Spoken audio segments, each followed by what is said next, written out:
From the macabre minds of Laughing Devil Production comes another story from the Nightshade Diary. You know what that means. Check under the bed and make sure no one or nothing is there. Is the closet door securely shut? Then leave your disbelief behind, amp up your imagination, and hang on tight for another ride into terror and mystery. And like all good horror stories, just imagine it's a dark and stormy night. And remember, screaming like a little girl is permitted.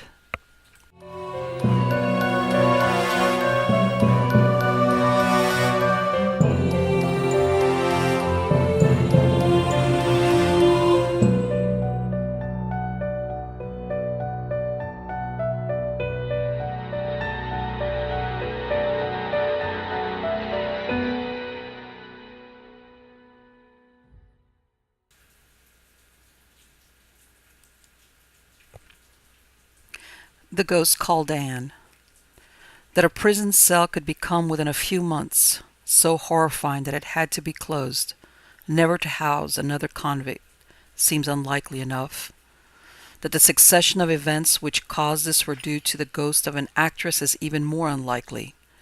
Yet no other alternative has ever been advanced to explain what happened to cell number 7 in the 4th Precinct Police Station, New Orleans in 1872. Early in the morning of November 10, 1872, Mary Taylor was cut down just in time by a jailer who discovered that she had tried to hang herself by a makeshift rope from strips of her cheap cotton dress. Dr. Paul Wesson, who had attended her, and Captain Doyle McKenna, a top-ranking detective, were summoned, and between them the two men gradually extracted Mary Taylor's story from her. She had awakened during the preceding night to see a luminous figure coming towards her. It was that of an elderly woman in a stained and crumpled dress and slippers. This figure had fixed her with such an intense stare that she had been unable to look away. The detective's casebook records indicate that Mary Taylor said, "She compelled me to get up and tear up my dress in strips and make a noose. I could not resist her terrible eyes. I fastened one end of the rope to the bars, put the noose around my neck, and then kicked my stool away." As they listened to this and other details, Desk Sergeant Dugan and Captain McKenna realized that the girl had given an exact description of a drunken old woman, once an actress in New Orleans, named Anne Murphy, who had hanged herself in the same cell 5 months earlier. As a part of her theatrical life, Anne Murphy had been a stage hypnotist of remarkable talents. She had filled the music halls of New Orleans with the strangest feats anyone had seen. With her hypnotism, she even induced people to steal for her.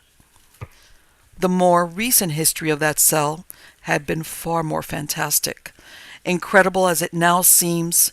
Since the day when the old actress had hanged herself, 13 other prisoners had also committed suicide in it. In all that time, the jailers had been trying to discover what was causing such a death list, and a suspicion had formed in their minds that the death of Anne Murphy had triggered off the situation. Now they appeared to have confirmation, but they were not satisfied. They decided to lay a trap for whatever nefarious agent was at work.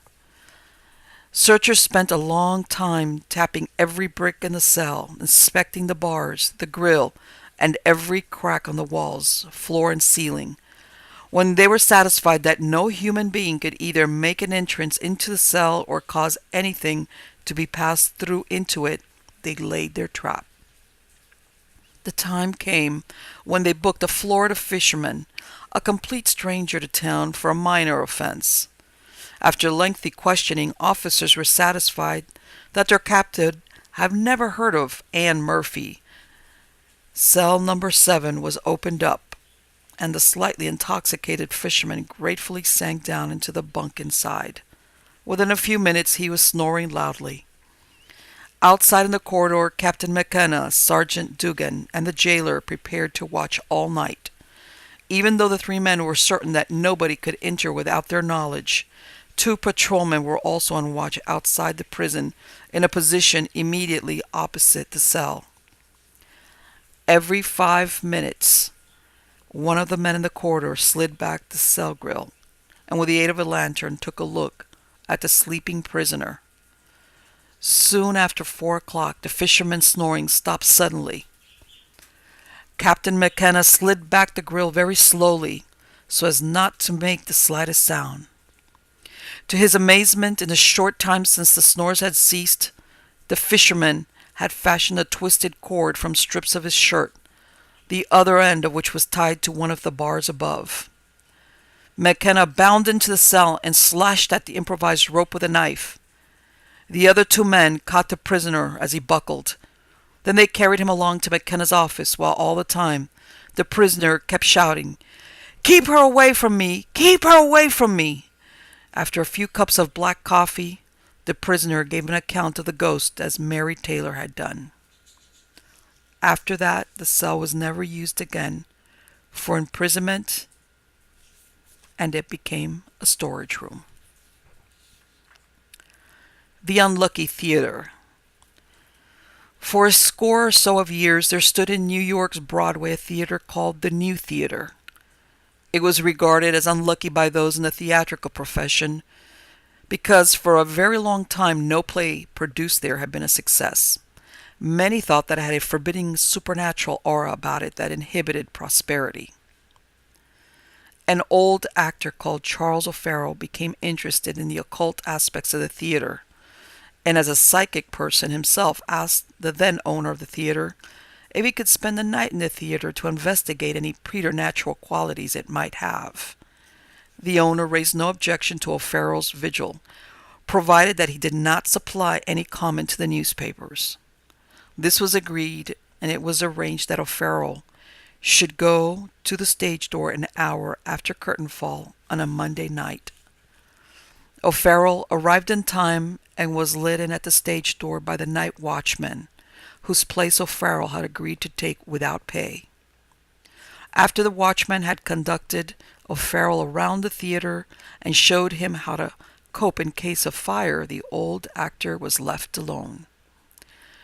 The theater seemed uncomfortably lonely, and after the watchman had gone, there was an eerie and depressing stillness about, unbroken except by creakings in the woodwork. O'Farrell, who had spent some 50 years acting, never realized that a theater could be so quiet. For half an hour or so he wandered up and down staircases and along the corridors, lamp in hand, peering into boxes, side rooms, and cupboards. Then he went backstage. Thick dust lay on the piles of ropes, pieces of torn scenery, and grubby costumes. There were signs of long neglect everywhere. For a while, O'Farrell thumbed through an album of faded theater bills he had found, and as he put the volume back on a ledge, he heard a movement in the stage manager's room. He cautiously pushed the door of the room open, and he saw a man with a folio in his hand, pacing up and down as if he were learning lines. On hearing the door open, the man stopped and stared at O'Farrell, a guilty, startled look in his eyes. The watchman had told O'Farrell that there was no one in the theater, so what was the man doing there? There was something very odd about him. He wore clothes in fashion some 20 years before, and somehow didn't look quite real. O'Farrell noticed, too, that the man's shirt front was stained with what looked like blood. Probably prop man's dye, he thought. "What are you doing? Who are you?" asked O'Farrell, holding the lamp up to get a better look at the man. As he stepped forward, however, the man inexplicably vanished. For a moment the old Irish actor was stunned, but continued a little shakily his rambling around the musty old theater. Around 1 o'clock in the morning, O'Farrell sat himself in the pit and ate his sandwiches and ate a little sweet pastry he had brought along with some hot coffee, something to keep him awake. Over the top of his cup, as he drained it, he saw a dark-haired woman climb up onto the stage, look around the house, and disappear through the curtain. "Hey!" shouted the actor, clambering up onto the stage after her, but she too had vanished. Maybe an hour or more passed, and O'Farrell was getting bored. Not tired, just bored. He settled himself in the front row of the stalls and looked around him at the seedy decor. Although it was a summer evening, the theater felt cold, and the actor distinctly felt that feeling coming on. Charles O'Farrell was a good Roman Catholic and didn't have anything to do with spiritualism. In spite of his beliefs, however, from childhood he had the talents of a spiritualistic medium. Fight it how he might, he involuntarily had associations with spirits of the dead. As he sat there in the dark, he experienced the familiar bodily numbness he knew preceded all his manifestations. The theater began to take on a fresh, new, clean look, and the auditorium was bathed in golden light from the sparkling chandeliers above. Around him, people began to take form, all in costumes of a bygone era. In minutes, the dress circle, the balcony, pit, boxes, and gallery were no longer empty, yet the faces of these people were corpse-like in their pallor. Looking around him, O'Farrell saw a woman seated alone in one of the boxes. It was the woman he had seen a few minutes before. She was now dressed in a beautiful plum-colored dress and no longer wore the dark blue cloak she'd had on when he saw her first. The woman was leaning forward, staring fixedly at the stage. This was a most remarkable materialization, the best O'Farrell had ever experienced, affecting all the senses but one, smell. Charles O'Farrell distinctly heard the sound of the orchestra playing. At length the curtain rose, and for 5 minutes or so a play unfolded. Yes, there on the stage was the man O'Farrell had seen in the stage manager's room. The man was seated at a desk reading when a young man burst in from the right and shot the seated actor. The curtain descended for the end of scene 1, and the whole set of revenants dematerialized. Not before O'Farrell, however, saw the lady in the box jump to her feet, applauding enthusiastically. Charles O'Farrell went back to the watchman's booth and had no further occult adventures that night. The owner of the theater was interested in O'Farrell's story and told the old Irish actor of a tragedy that had occurred at a theater on the same site some 3 decades before. A play, The Boss, was then on the theater and starred John Nares and David Niels.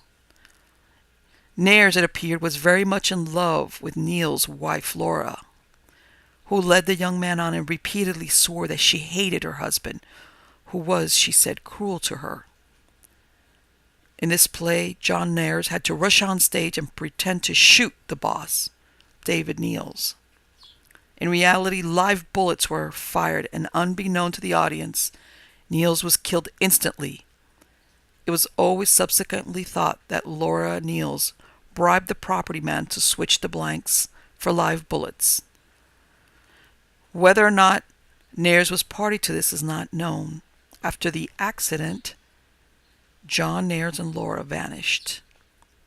Since that time, the owner explained to Charles O'Farrell in his office the next morning, when the actor recounted his night's adventures, the theater has been deemed haunted.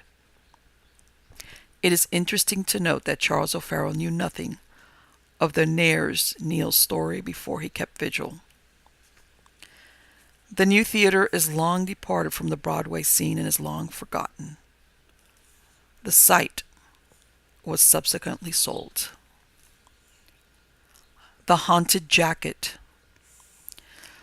A well-known journalist and psychic researcher recounts a strange story connected with a Victorian jacket that had been purchased at random from a street market by a theater property department for use in a play. The jacket, which dated from the 1890s, was a woman's, a short-backed velvet garment in the style of a bolero. The fashion was known as a monkey jacket. The name derived from the similar short coats worn by Italian organ grinders' monkeys, who used to entertain in the London streets of the time. The jacket had been purchased for use in a play, the action of which was the time of Queen Victoria's Diamond Jubilee. It was to be worn by the plot's hard-working seamstress, who was played by a well-known English actress. When she first put on the jacket, there seemed to be ample room in it, but after she had worn it a while, she began to experience an unpleasant tightness under the arms and bodice. At first she dismissed the sensation as imagination, but it grew worse. The unusual tightness after it had begun to be worn was also experienced by the understudy. The stage manager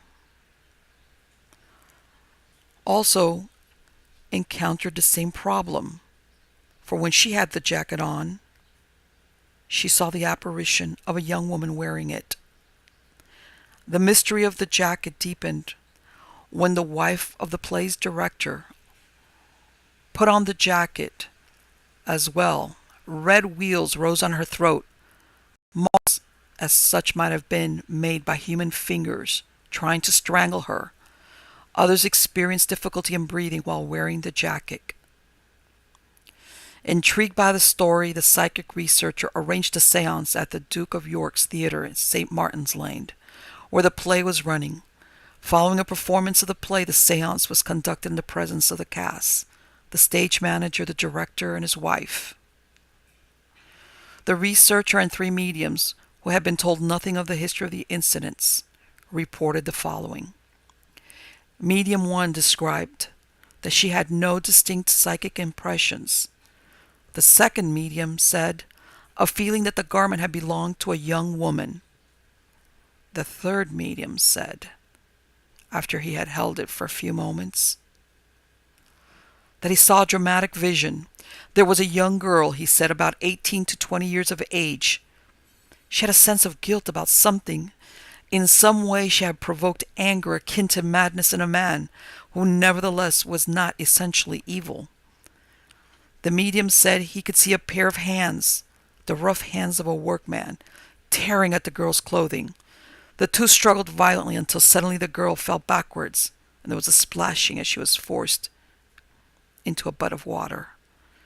The assailant then dragged her body from the water and carried up a flight of stairs into a room, squalid and bare, save for 2 pieces of furniture.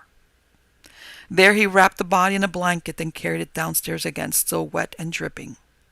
At that point, the vision faded. The comments of the last medium were endorsed by the stage manager, who said that she had a vision of similar content while wearing the jacket.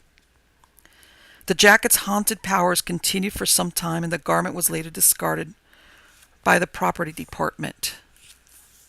It was just deemed too dangerous to use. The case of the hog-faced lady. Some years ago, an actor and his family lived in a house in London's Blackfriars district. The house has now been demolished. When the actor lived there, he was charged only a small rent because no one would live there alone. Desperate for a place to live, the actor took up tenancy and asked no questions. One night, said the actor to friends at Covent Gardens one day, as we were about to retire and had reached the foot of the staircase leading to our bedroom, my wife and I heard footsteps on the landing above us. Both my wife and I were aghast. "Oh no, we've got burglars," I gasped, but no. A rustling of a lady's gown followed. Then the air seemed to go chilly and cold. Death seemed to be hovering about in its most terrible form. The footsteps became clearer, and there appeared before our eyes at the top of the stairs a lady in an old-fashioned dress, I should say probably early 17th century. Then she began to descend the stairs. Strange to say, the actor explained, she had the head of a pig, an ugly, repulsive pig, small eyes and snout complete. While down this horrible creature came, moving towards us. My wife screamed and then fainted. I managed to catch her as she fell. Looking up, my wife still in my arms, I observed with great pleasure that the terrible thing had vanished. The actor William Barrett told this to a playwright friend, who within days made a remarkable discovery while researching in the library of the British Museum. He came across a torn, dusty pamphlet published in London in 1641 bearing the title, A Certain Relation of the Hog-Faced Gentlewoman. The gist of the story was as follows. The big-faced lady, whose name is Tammakin Skinker, was born at Workham on the Rhine in 1618. Some people assume she is English-born, being a native of Windsor on the Thames. All the limbs and lineaments on her body is well featured in proportion. Only her face, which is the ornament and beauty of all the rest, has the nose of a hog or swine, which is not only a stain and blemish, but a deformed ugliness, making all the rest loathsome, contemptible, and odious to look upon, as described by any that saw her. Her language is only the hoggish Dutch, or the French, oui, oui. 40,000 pounds is the sum offered to the man who will consent to marry her. Her person is most delicately formed and of the greatest symmetry. Her manners are in general simple and unoffending. But when she is in want of food, she articulates, certainly something like the sound of pigs when eating, maybe, perhaps, a little disagreeable. Miss Skinker is always dressed well. She is now in London looking for a husband. She lives, Blackfriars or Covent Garden. The doubt between the two places is lest the multitude of people who would flock to see her might, in their eagerness, pull the house down in which she resides. It appears that poor Miss Skinker also appeared at taverns and theaters trying to get herself a husband. But there is no record of her wraith at Covent Garden where she once appeared. So is the sad story of the pig-faced lady.